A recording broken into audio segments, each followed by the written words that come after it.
We wake up here with kings in the big blind, playing NL 100 here, 1, 2, 3, 4, 7-handed. And action starts. We get one under the gun open raiser, 3.5 times the big blind. Alright, and this guy, always looking at his stats, early position, open raise at 13%, middle position already at 43%, relatively small in of 140 hands, as you see here. Let's see what he's running. Looking like a loose, aggressive kind of player, stealing a lot. Anyways, he's raising up 13% of the time.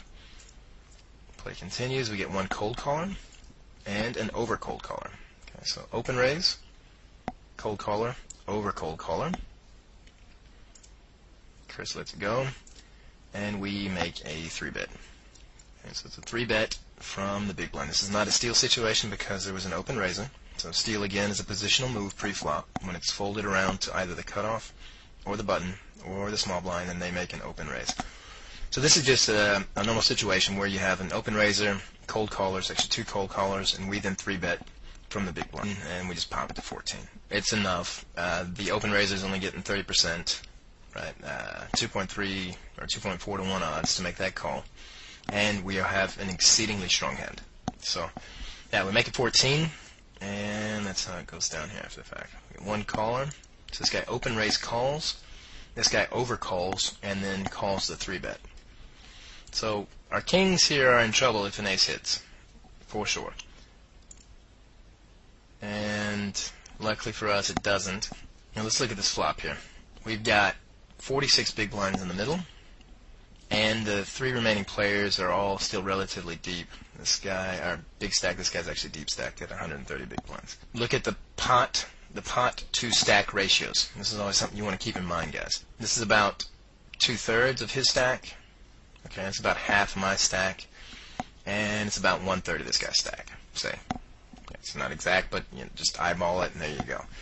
So that means that this guy bets half pot into here, right? He's pretty much committed if anybody calls on any given turn. So his scenario here is, you can make that play, hoping to take it down.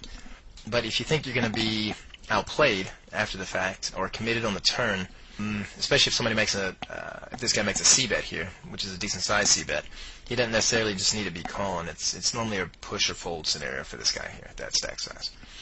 We then flop this enormous flop. We've got an overpair plus the second nut flush draw plus a gut shot draw.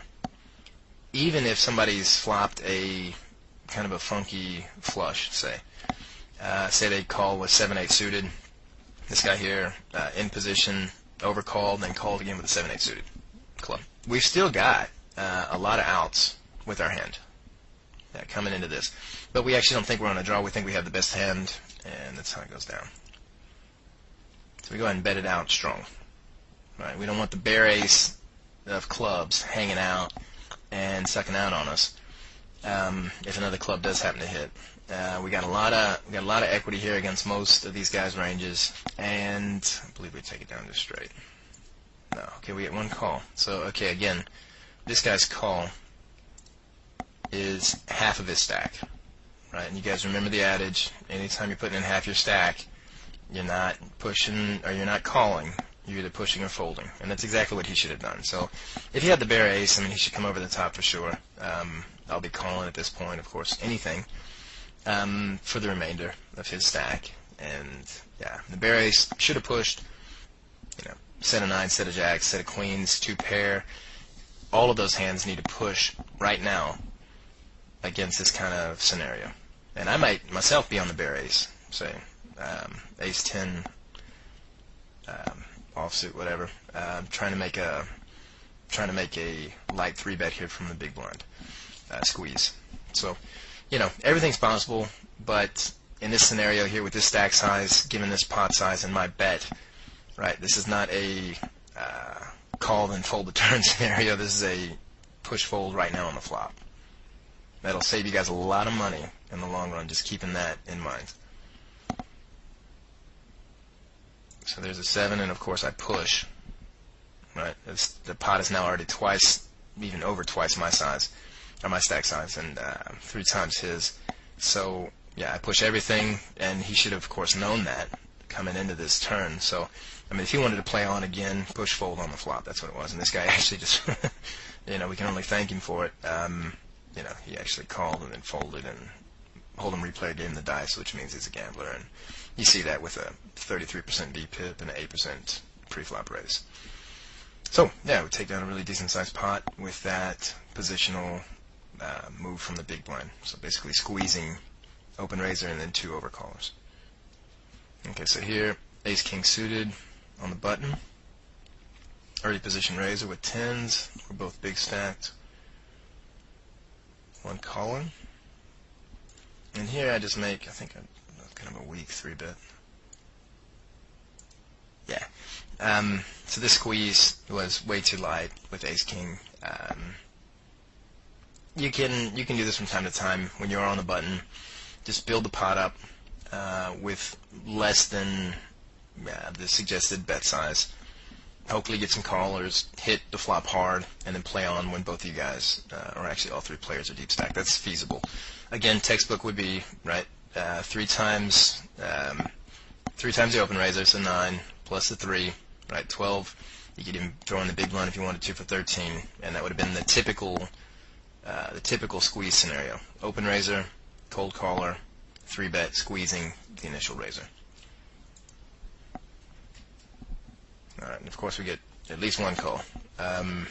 And we miss big time. So, no draw for the flush, no draw for,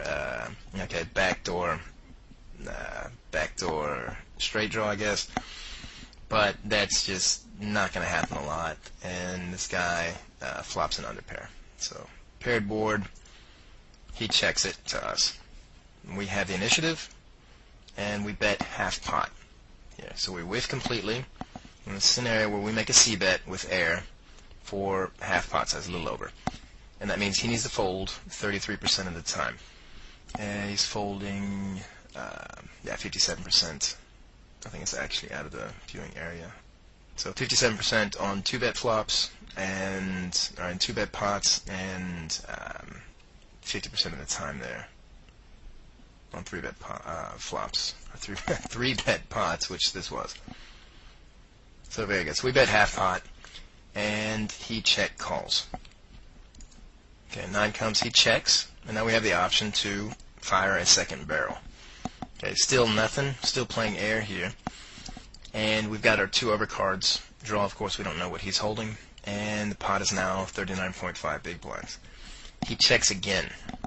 So, you have the option here to check behind, hope for that king or that ace, right? And that's the power of playing in position as a pre-flop aggressor.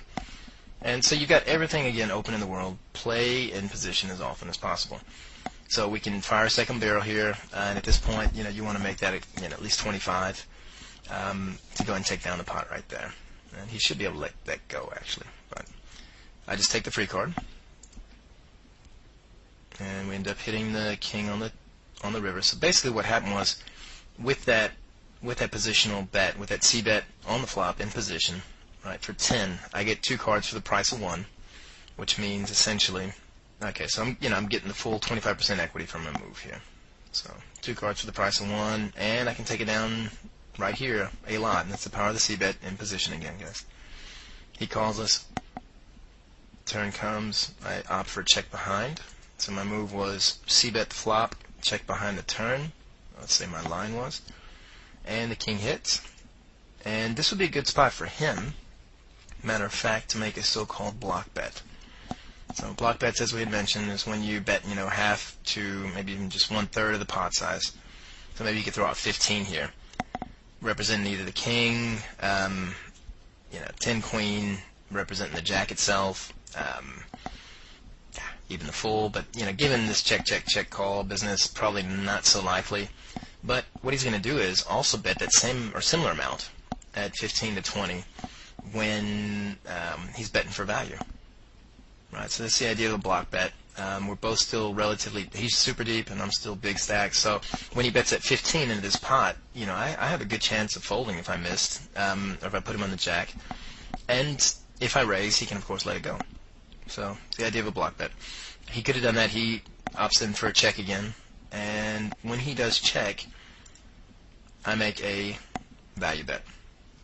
Alright, so his check call move, check call on the turn, on the flop and the turn, will often induce me to bluff here. So his line of play could also be a bluff induce. So that's a long ball bluff induce where he, let's say he did actually flop the jack. He check called it, check called the turn, right? Or let's say check the turn, I check behind, and then he very bravely checks the river again, hoping that I'm going to bluff into this pot when he does actually hold the jack.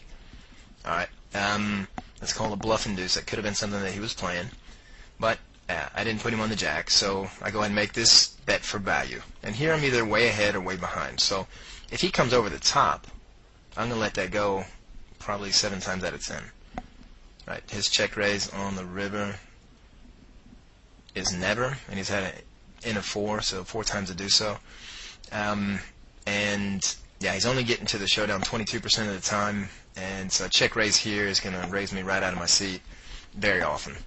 But again, the idea of a value bet is, you have a beatable hand, very beatable hand, and you bet into the pot anyways to increase your value. And this could potentially be seen as a marginal hand given the play here. Yeah, so that's how it went down, and I bet the 26, and he goes ahead and calls because that was the line that he was playing, was this, this bluff induce kind of line all the way to the river. All right, he does call us down, and we take it down.